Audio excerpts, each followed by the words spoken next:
Good morning students. आज हम पढ़ेंगे हिंदी फर्स्ट पाठ 10 जिंदगी कैसे चलेगी।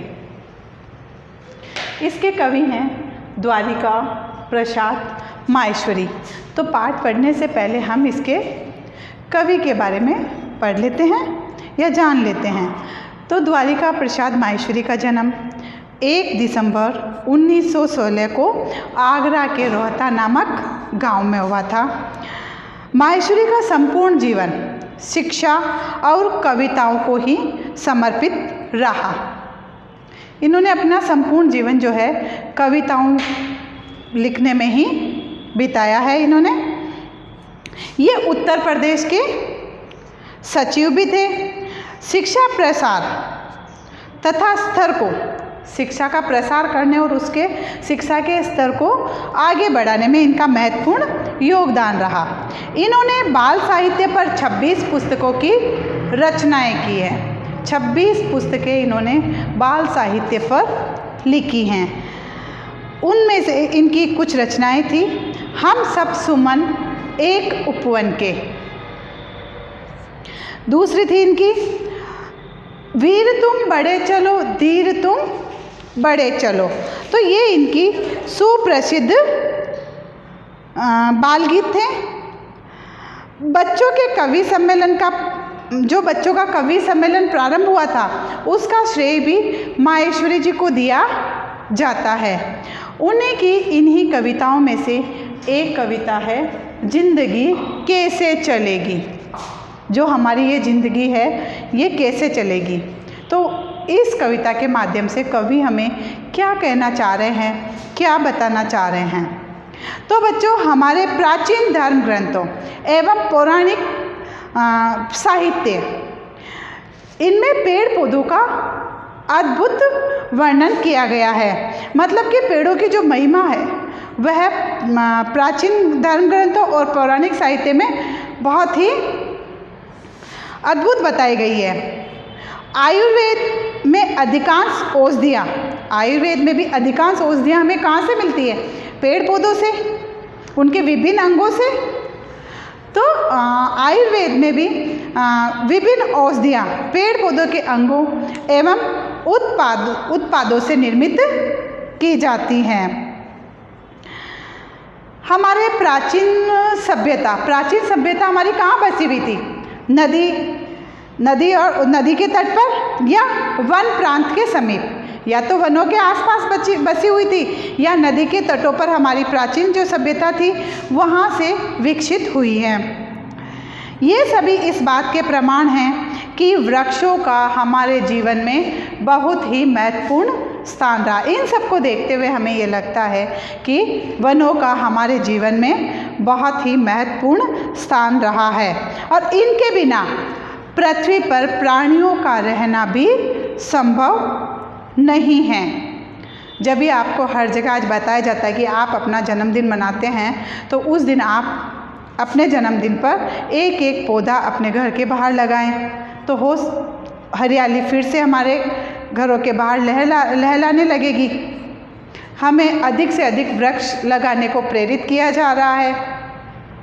तो ये किस लिए? जिससे कि हमारी ज़िंदगी अच्छे से चल सके। आजकल क्या है बच्चों, महानगरीकरण की प्रक्रिया जोरों से चल रही है। नगरों का निर्माण हो रहा है ना, तो इनकी प्रक्रिया जोरों से चल रही है। पहले हमारा भीलवाड़ा कहाँ तक सीमित था, आज धीरे धीरे ये कहाँ तक बढ़ गया कि जहाँ जंगल थे वहाँ जंगलों को काट दिया गया है और वहाँ पर अब क्या बन रहा है? कॉलोनियाँ बनने लग गई है ना। तो धीरे धीरे जंगल जो है वो साफ हो रहे हैं, उनकी जगह महानगरों का विस्तार हो रहा है। लेकिन वनों को काटने से, वृक्षों को काटने से हमारे जीवन पर क्या असर पड़ रहा है ये कोई नहीं जानता है।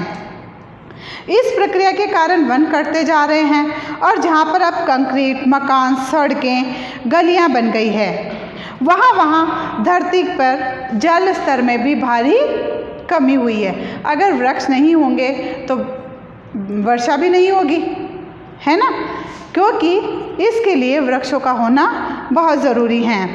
वृक्षों की संख्या में कमी आने के कारण, वृक्षों की संख्या में जितनी कमी आएगी उतना ही वायु की शुद्धिकरण की जो प्रक्रिया है वो भी धीमी पड़ जाएगी। हमें जो वायु है वो शुद्ध नहीं मिल पाएगी। तो क्या आप इस समस्या के प्रति सजग हैं? हम लोग है ही नहीं है इसके प्रति सजग, हम इनको कोई महत्व देते ही नहीं हैं और इसके समाधान की कोई रणनीति भी हम नहीं बना रहे हैं। तो इसी की तरफ कवि द्वारिका प्रसाद माहेश्वरी ने हमारा ध्यान खींचा है कि हमें वृक्ष लगाने चाहिए, अधिक से अधिक वृक्षों को लगाना या हमारे मिलने वालों को भी प्रेरित करना कि हमें पेड़ों को काटना नहीं है और यदि हम एक पेड़ काटते हैं तो उसकी जगह हम 10 नए पेड़ लगाएं और लगाकर हमें उनको छोड़ना भी नहीं है, उनकी पूरी देखभाल भी हमें करनी है जब तक कि वो बड़ा नहीं हो जाता है। तो आइए हम पढ़ते हैं इसी कविता को। तो पहले हम इस कविता का सस्वर वाचन करते हैं। Paragraph number 1। पेड़ सह कर धूप खुद, देते सभी को छाह अपनी, मदद करने को बढ़ाते डालियों सी बाहें अपनी। Paragraph number 2।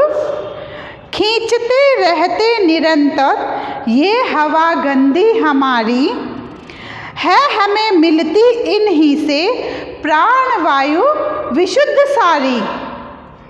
Paragraph number 3। सींचते धरती हमारी, बादलों को भी बुलाते, जल बरसता खेत उपवन, वन सभी हैं लहलहाते। Paragraph number 4। जाएं उनको काटते ही तो मिलेगी छाह कैसे, मदद करने को बढ़ेगी डालियों सी बाहें कैसे। Paragraph number 5। और लेने सांस भी फिर प्राण वायु कहाँ मिलेगी, प्राण वायु नहीं मिलेगी तो जिंदगी कैसे चलेगी। तो अब हम कविता का अर्थ सहित वाचन अब करेंगे। तो आइए अब हम करते हैं।